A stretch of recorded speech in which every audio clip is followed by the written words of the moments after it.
Bienvenue à vous pour cette nouvelle leçon de calcul. Nous en sommes à la soustraction, mais à la soustraction de nombres décimaux. C'est parti! On se rappelle que la soustraction est une opération qui permet d'enlever un nombre à un autre et que le résultat d'une soustraction s'appelle la différence. On ne peut pas changer l'ordre des nombres, c'est interdit, sinon l'opération est fausse. Pour poser une soustraction, il faut aligner les nombres. Comme on est avec des nombres décimaux, c'est par rapport à la virgule. Compléter les cases vides avec des zéros comme pour l'addition de nombres décimaux. Ajouter une virgule à la ligne de résultat en l'alignant avec les autres virgules. Soustraire les chiffres de chaque colonne en commençant par la colonne la plus à droite. Il faut faire attention aux retenues, il faut les indiquer au niveau du chiffre d'en haut. On ajoute une dizaine et au chiffre du bas de la colonne suivante en inscrivant plus 1. Par exemple, 0-6, ce n'est pas possible. J'ajoute le 1 à côté du 0 et je mets un 1 plus à côté du 4 de la colonne d'à côté. Je peux maintenant calculer 10 moins 6 égale 4. Mais tout ça, on le reverra en détail grâce aux exemples.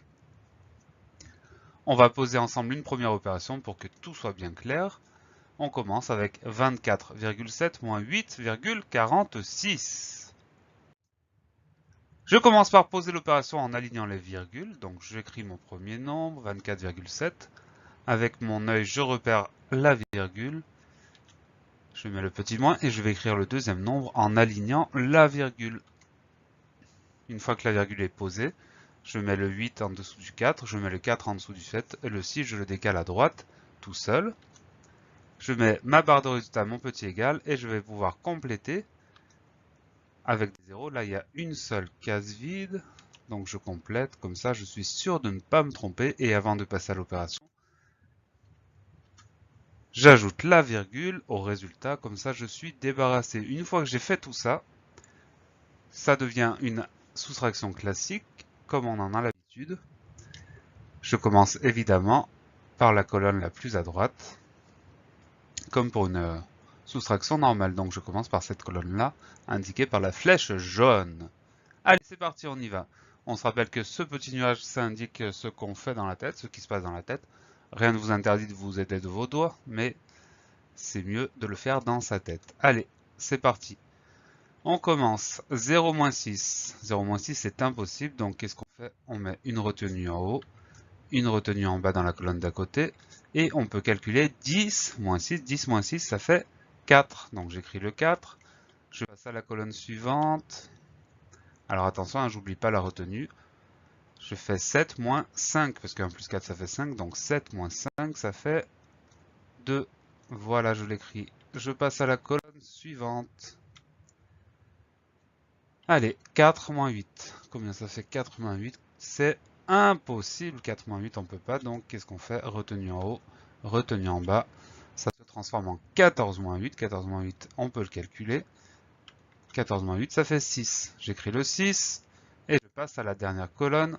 On n'oublie pas la retenue. Donc 2 moins 1, puisqu'il y a le 1 de la retenue. 2 moins 1, ça fait 1. Donc 16,24. On en a fini avec cette opération. Et voilà le travail.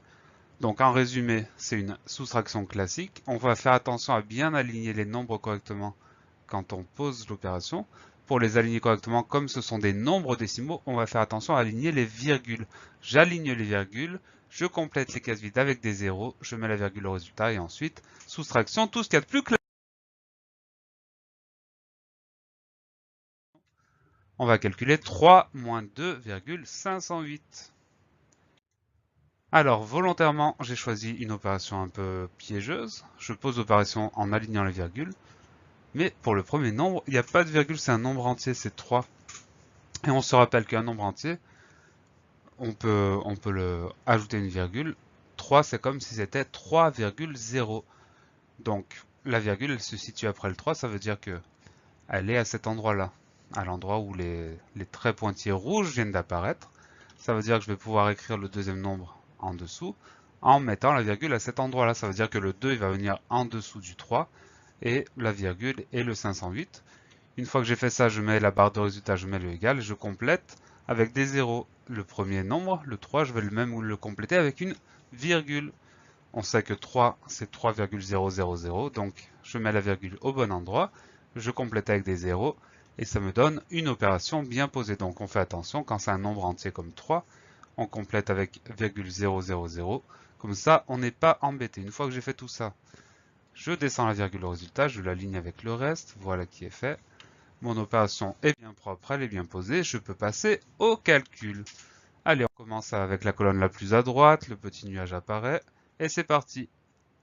0-8. 0-8, combien ça fait? Ça fait rien du tout, c'est impossible. Retenu, retenu. On y va avec 10-8. 10-8, cette fois-ci, c'est possible. 10-8, ça fait 2. Bravo. 10-8, ça fait 2. Très bien, je marque le 2. Je passe à la colonne suivante. On fait attention à ne pas oublier la retenue. 0-1, combien ça fait 0-1? C'est impossible. Retenu, retenu.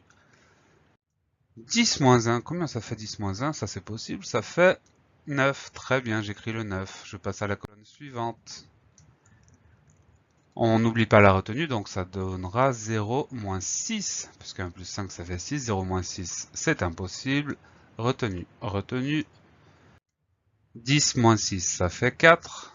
Je l'écris. Je passe à la dernière colonne. 3 moins, on n'oublie pas la retenue, 3 moins 3, puisque 1 plus 2 ça fait 3. 3 moins 3 ça fait 0. Voilà. J'ai trouvé le résultat et je suis content de mon travail. Alors, comme tout à l'heure, hein, on aligne les nombres en faisant attention à bien aligner les virgules. S'il n'y a pas de virgule, on la rajoute. Pour un nombre entier, 3 c'est 3,000. On complète les cases vides avec des zéros. On marque la virgule au résultat et on fait une soustraction. Tout ce qu'il y a de plus classique en commençant par la colonne la plus à droite. Et voilà le travail. Plus de secret pour vous. Je vous souhaite bon courage pour le travail qui s'ensuit. Je vous donne rendez-vous très vite pour une nouvelle leçon de calcul. Et d'ici là, travaillez bien.